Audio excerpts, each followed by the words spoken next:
Gary, good morning. Damon, how are you today? I'm doing well. Thanks so much for joining us. Let's start with the easy question. Do you believe this is a de facto playoff game? In other words, Auburn or Georgia in with a win? Of course. I think there's 4 games, two conferences, both the ACC winner and the SEC winner are in. They will represent their conference and get into the playoffs.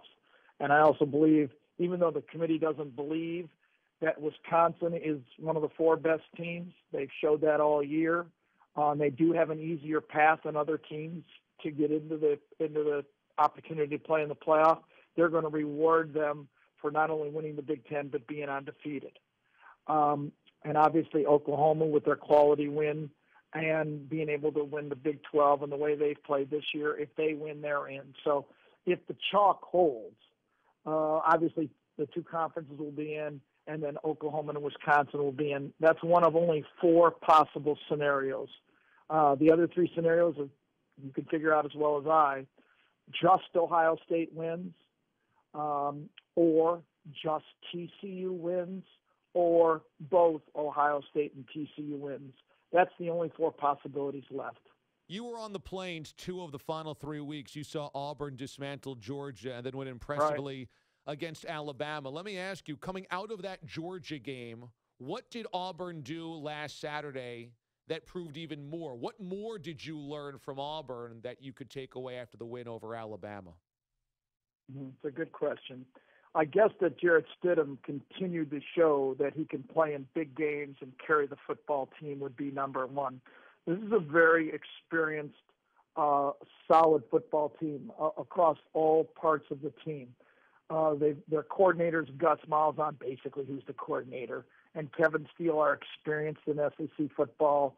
Secondary has 3 seniors back, or a junior and 2 seniors back, experienced a lot of football. They have NFL eliteness at the defensive line.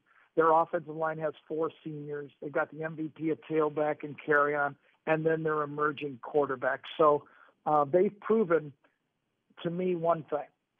They're solid. Well, I guess it's 2. They're solid, number 1, and they're elite at home. What they've yet to prove is, are they elite either on the road or in a neutral site? I guess that's their next step, because if they win, they're going to be in the playoffs for sure. But I really believe that Auburn would have beat anyone 2 out of the last 3 weeks at home. Yeah, fair. That is such a crazy atmosphere inside Jordan-Hare. And now Georgia, thankfully for the Bulldogs, get them in a neutral site, as you mentioned. Gary Danielson joining us here on the DA Show on CBS Sports Radio. Is this just, frankly, a bad matchup for Georgia because of those strengths that you mentioned for Auburn, or do the Bulldogs stand a chance now that they are not playing this game at Jordan-Hare? I don't think it's a bad matchup. I think when you raise your level of competition, no matter who you're playing against, matchups appear. I mean, come on, let's face it. The SEC East is a mess. I mean, everybody talks about, Wisconsin having an easy path. Well, so did Georgia. It's hard to argue. One has to wonder if Georgia was in the West. Obviously, if they would have lost the 1 game like Alabama, they wouldn't be playing for this opportunity. So I don't think Georgia's a finished product, but I think they're capable of beating Auburn. And I think the fact that they're going to play them for a second time is important. And I think the fact that their freshman quarterback, Jake Fromm, gained so much experience from playing against Auburn already, there were big plays available in that game. I assume they will be again. If he has a half a second more to hit him, it could be a different game. One of the things that was most striking about Alabama's loss was that they didn't play a crisp game. They're almost never that sloppy. What do you think that could be attributed to? Yeah, I think it's a good point. It's a point I tried to make during the broadcast. I think they gave a little bit too much credit to Auburn's defensive line and tweaked their offense too much. They relied on their quarterback too much to run the ball. I think they perhaps, I don't know, I'm making this up, might have told Jalen that the matchup in pass protection was a nervous one for them. So they told Jalen, if your first guy isn't there, let's make your second read a run, because we want to avoid the sacks against this Auburn defensive line. It seemed like Alabama changed a bit too much.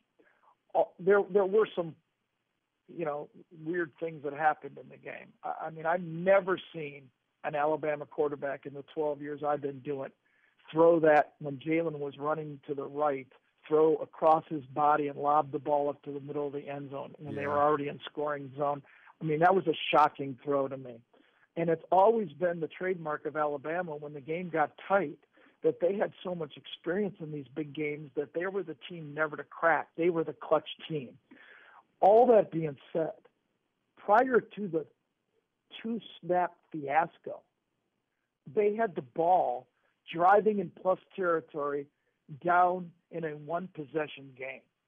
So I don't want to, just throw Alabama away here. I think Alabama, top to bottom, had the best season in all of college football. They showed up the most times.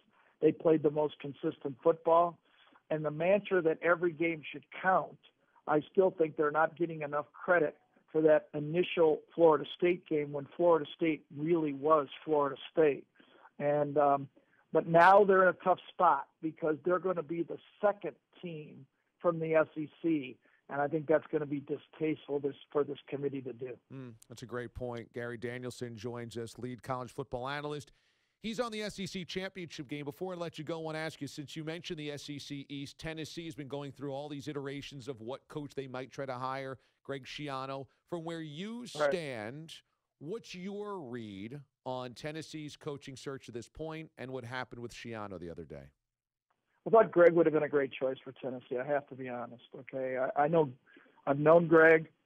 I know he has all coaches have some weaknesses. He gets a little chippy sometimes. He's a bit, when he's running his program, he doesn't like a lot of other people telling him what to do. He doesn't enjoy press conferences. But I can think of a couple other coaches that have that type of personality, namely Bill Belichick and Nick Saban. When it's working good, it's embraced.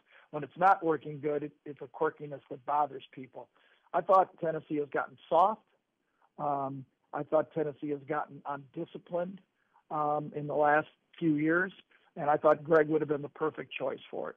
Unfortunately, the athletic director or chancellor or whoever's making the decisions were not strong enough to stand up to the public outcry when I think they should have. If I would have been John Curry, I would have either said, we hire Greg Schiano, or I'm handing in my resignation, because you know what? It's going to cost him his job anyway, the way he's doing it. Gary Danielson, lead college football analyst for the SEC on CBS. He's on the call, of course, with Brad Nessler. Saturday, when Auburn takes on Georgia, the SEC championship game is likely a play-in game for the college football playoff.